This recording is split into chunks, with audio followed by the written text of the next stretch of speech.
Ya, jadi kalau kita pelajari dari video-video dakwah Habib Bahar bin Smith itu ya, itu kita lihat memang dakwanya punya karakter yang tegas ya, dan saklek ya terhadap kemaksiatan yang memang harus dilakukan tindakan tegas untuk melarang kemaksiatan atau apapun yang terkait dengan ini ya, pelanggaran secara syar'i itu. Jadi memang karakter dakwah beliau memang seperti itu. Jadi dan orangnya juga memang berani tanpa ada rasa takut. Jadi mau mendakwai siapapun, sampai pejabat pun akan didakwai, walaupun dengan resiko akan adanya kick balik dari yang bersangkutan itu. Jadi kalau kita lihat dari apa yang didakwakan beliau secara hukum, insya Allah tidak ada yang menyimpang dari hukum-hukum positif yang ada di negeri ini gitu loh. Hanya saja memang karakter dakwanya yang tegas, keras gitu loh. Sebagai contoh, waktu ada statement narasi yang disampaikan oleh Jenderal Dudung ya terkait masalah Tuhan yang berbahasa Arab itu. Nah, langsung disemprot sama Habib Bahar, jadi nggak boleh begitu gitu. Cuma memang gaya ceramahnya yang sangat lugas, keras dan tegas ya, itu yang kemudian mengakibatkan ya polemik ya, polemik terkait karena yang dikritisi adalah, yang dinasihati itu adalah pejabat negara ya, Panglima Kostrat ya saat ini ya, Jenderal Dudung itu kan sebagai sekarang Kasat ya. Kasat ya. Sekarang Kasat. Jadi kemudian ini memantik ya banyak perdebatan di kalangan masyarakat ya, terutama di sosmed. Nah, itu. Jadi kalau kita melihat dari apa yang disampaikan, ya itu wajar karena beliau adalah seorang pendakwah, jadi seorang ulama. Jadi itu domainnya memang, domainnya beliau sebagai ulama untuk menasihati oknum pejabat yang salah-salah ngomong tentang agama gitu. Jadi saya kira itu yang harus dilakukan oleh ulama-ulama, harus tegas terhadap oknum pejabat yang salah-salah ngomong tentang syariat Islam itu, tentang akidah, itu harus tegas itu. Iya, betul. Nah, ternyata ini yang sangat ini ya, di luar perkiraan oleh khalayak luas dari masyarakat ya. Ternyata terkait penahanan atau perkara yang dikenakan kepada Habib Bahar bin Smith, ternyata bukan karena terkait masalah itu.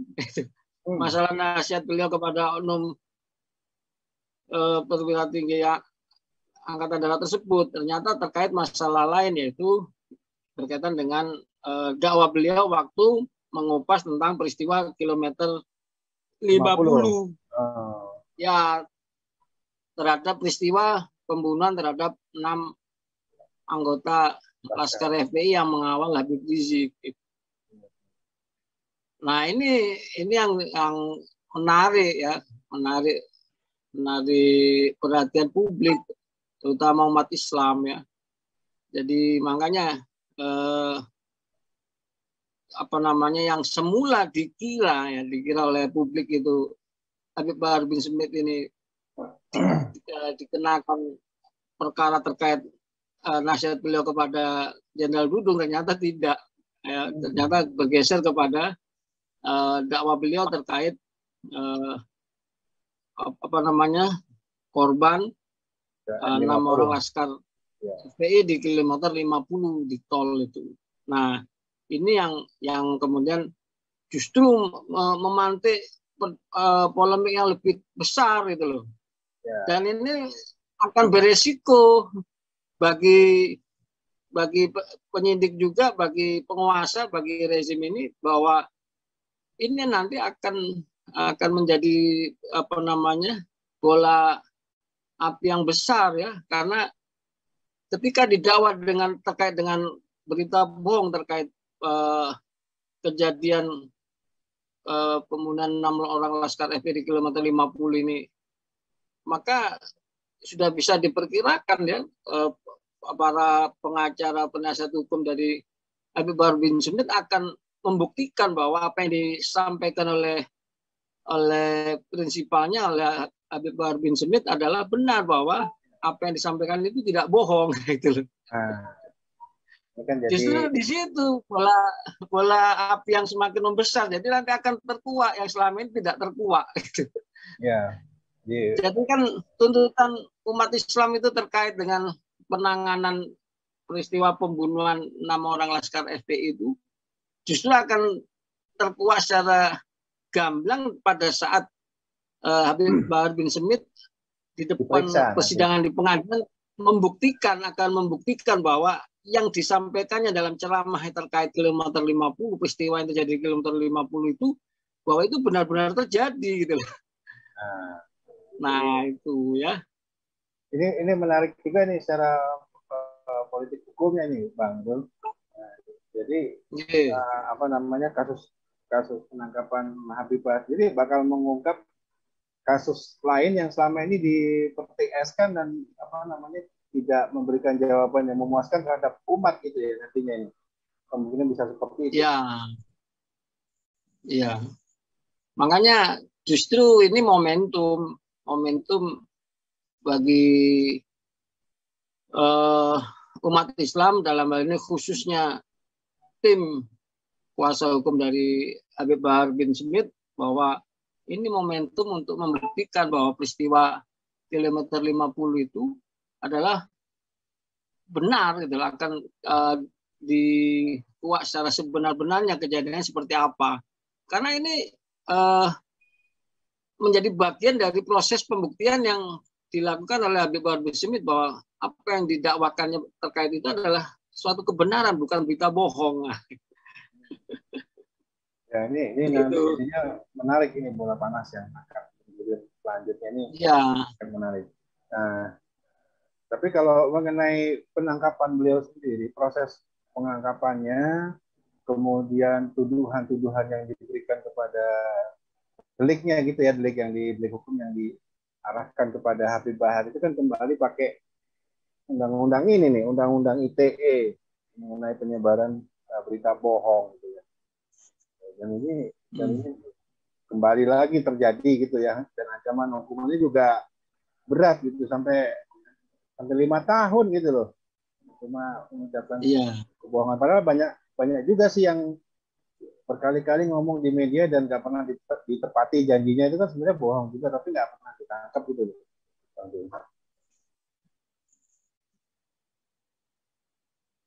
Nah terus nanti apakah delik ini memang bisa digunakan gitu kepada Habib Bahar sendiri?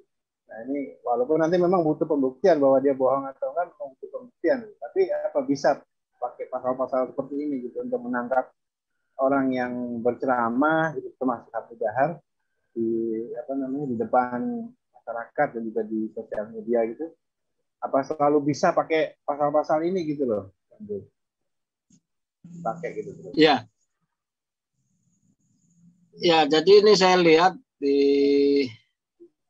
jadi Habib Bahar ini disangkakan dengan pasal 14 ayat 1 dan 2 Undang-Undang Nomor 1 tahun 46 tentang peraturan hukum pidana, Junto pasal 55 dan pasal 15 Undang-Undang Nomor 1 tahun 1946 tentang peraturan hukum pidana, Junto pasal 55 dan pasal 28 ayat 2, Junto pasal 45 Undang-Undang ITE, Junto pasal 55 ini kalau jadi pola-pola seperti ini sudah sering terjadi pengenaan pasal-pasal seperti ini terhadap aktivis-aktivis Islam ya, terhadap para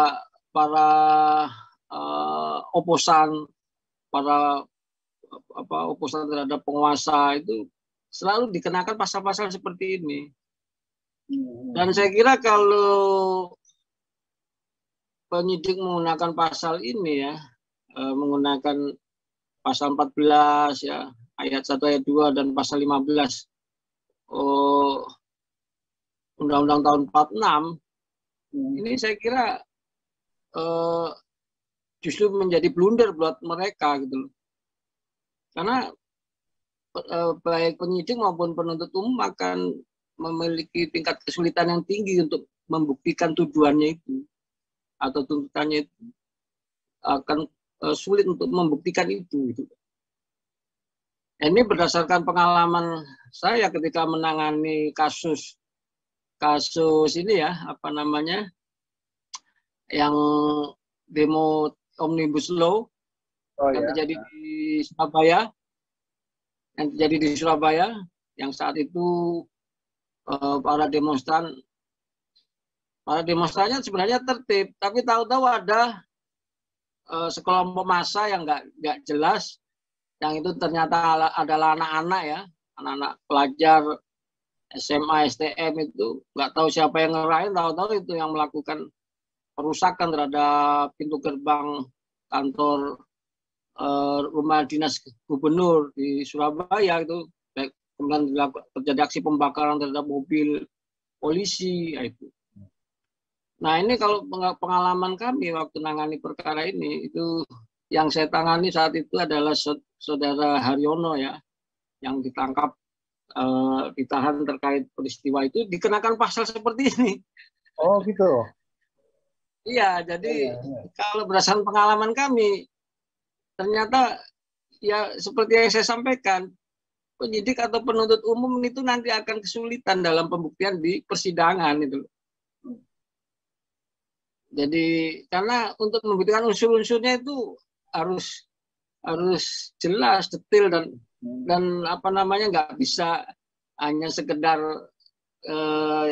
ditempelkan pasal itu, nggak bisa. Itu nanti akan terbukti di persidangan bahwa pengenaan pasal itu akan sulit untuk terbukti. Dan ternyata itu terjadi pada saat itu. Jadi klien saya saat itu sesuai dengan surat tuntutan JPU, ternyata JPU nggak bisa, dalam surat tuntutannya itu tidak bisa memaparkan pembuktiannya terhadap pasal-pasal itu, pasal 14 ayat 1 dan 2 dan pasal 15 Undang-Undang apa namanya nomor 15 tahun 46 ini gitu loh. Jadi nggak terbukti. Jadi justru ini jadi sasaran empuk nanti bagi tim kuasa hukumnya Habib Bahar bin Smith untuk membela kliennya. Dalam, kalau sepengamatan saya, ini peluang besar itu. Oh gitu. Ya, itulah kuasa Allah ya. Mudah-mudahan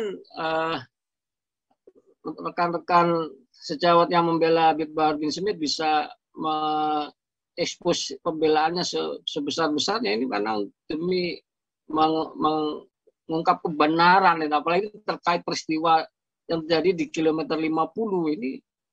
Ini perkara yang sensitif gitu loh. Ya. Ya, perkara yang memang jadi momok gitu ya bagi penguasa, dan juga di barat terpendam gitu bagi kaum muslimin yang saudara-saudaranya itu teraniaya gitu ya, di mana, apalagi nanti kalau pengacara atau kuasa hukumnya Habib Bahar bin Smith pasti akan menghadirkan saksi-saksi terkait narasi dakwah yang disampaikan oleh beliau, bahwa yang disampaikan oleh Habib Bahar bin Smith itu benar terkait peristiwa itu. Nanti akan dihadirkan saksi-saksi yang akan sulit terbantahkan. Nah, itu malah jadi semakin terbuka gitu loh. Yang selama ini ditutup-tutupi ya. Fakta hukumnya akan terungkap itu nanti. berdasarkan keterangan saksi dan bukti-bukti foto-foto jenazah-jenazah korban itu akan masyarakat luas akan semakin tahu, itu semakin terbuka lebar, dan itu ya saya kira menjadi blunder bagi rezim ini untuk kemudian mengenakan pasal-pasal tersebut terkait peristiwa kilometer 50. Jadi ceramah atau dakwah Habib Bahar bin Smith terkait itu. Karena nanti dalam proses pembuktian itu akan terbuka semua gitu loh. Ya selama ini ditutup-tutupi gitu. Fakta sesungguhnya kan kalau kita mengikuti persidangan terkait para tersangka pelaku penembakan terhadap 6 laskar FPI itu kan masyarakat udah paham, tahu proses persidangan seperti apa, dan saya kira umat Islam tidak puas dengan proses tersebut. Nah, ini dengan peristiwa ini, dengan mentersangkakan Habib Bahar bin Smith terkait peristiwa ini akan menjadi istilahnya menjadi momentum bagi umat, bagi pejuang-pejuang Islam, bagi ulama, bagi pengacara-pengacara pembela ulama untuk membuktikan bahwa bagaimana fakta hukum yang sebenarnya yang terjadi terkait peristiwa kilometer 50 itu. Ini dan ini bagi rezim adalah blunder gitu loh. Jadi yang sebenarnya sudah dicoba dikubur gitu ya oleh rezim, malah justru akan bisa dibongkar lagi gitu, bisa dibangkitkan kembali gitu ya, maksudnya. Kemudian kalau dari perspektif politik hukumnya sendiri gitu ya, mengenai Habib Baharnya sendiri ini yang kok nggak henti-hentinya gitu ya dikejar-kejar gitu ya. Bahkan kemarin itu kalau nggak salah pas tanggal 3 itu kan dipanggil untuk pemeriksaan, tapi begitu selesai diperiksa langsung ditahan gitu, jadi tersangka gitu ya. Memang apakah dari segi hukum bisa seperti itu prosesnya secepat itu, atau memang ada sesuatu yang lain gitu ya yang dirasakan gitu ya, karena ini yang ditangkap ini adalah tokoh Islam yang cukup vokal gitu ya dan frontal gitu ya, sehingga mudah sekali gitu mengubah dari status pemeriksaan jadi penangkapan dan penahanan. Ya. Jadi kalau melihat peristiwa itu ya, peristiwa penangkapan dan penahanan itu ya, kalau dari aspek prosedur hukum di KUHP itu ya terkait pemanggilan ya, pemeriksaan, kemudian penetapan sebagai tersangka ini ya memang sesuai prosedur ya. Jadi hanya saja begitu cepat ya. Iya. Kayaknya sudah siap gitu. Jadi materi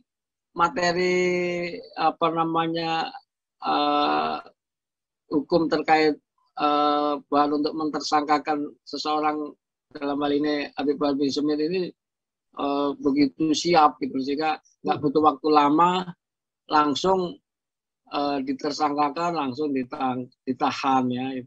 Jadi bukan ditangkap ya, ditahan ya. Ya. Karena setelah diperiksa langsung ditahan. Kalau ditangkap itu ditangkap gitu. Jadi dilakukan penjemputan gitu ya.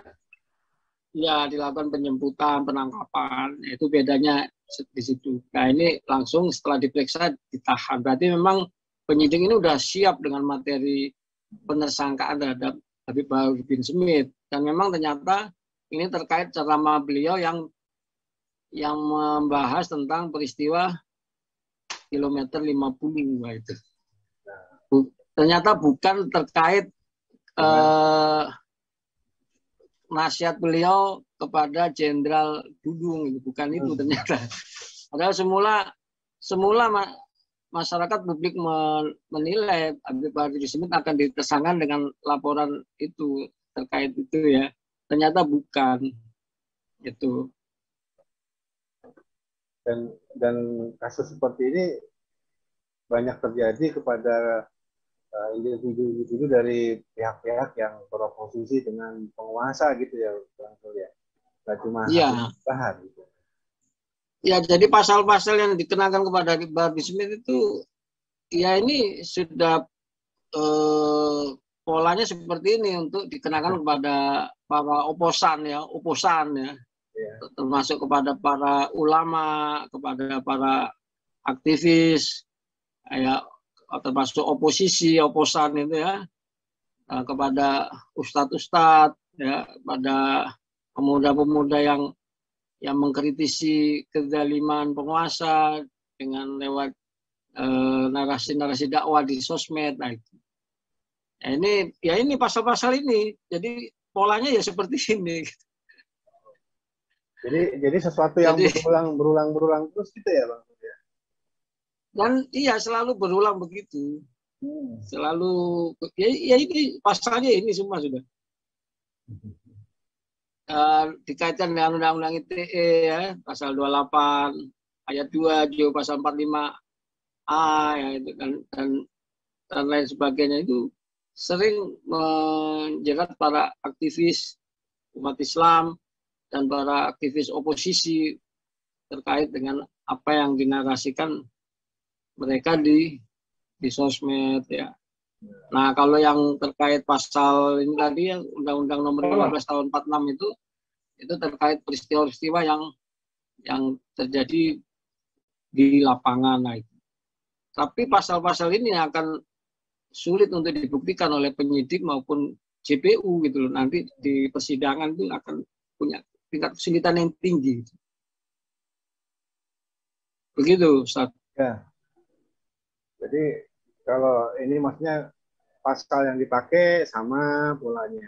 Terus orang-orang yang disasar itu sama dari kelompoknya. Artinya kelompoknya adalah kelompok yang berseberangan dengan penguasa, berseberangan dengan pemerintah, dan mayoritas itu adalah aktivis Islam, para penceramah, para dai, kelompok ulama yang kritis gitu ya. Artinya kalau melihat begini kan masyarakat jadi melihat ini kalau begitu seperti pola yang dibuat untuk mengkriminalkan mereka gitu jadinya. Ya, kira-kira salah nggak kalau kemudian masyarakat mengambil kesimpulan kayak begitu gitu? Karena ini kasusnya kan berulang-ulang, yang dipakai sama pasalnya, ayatnya gitu kan, yang dikenakan kelompoknya sama gitu.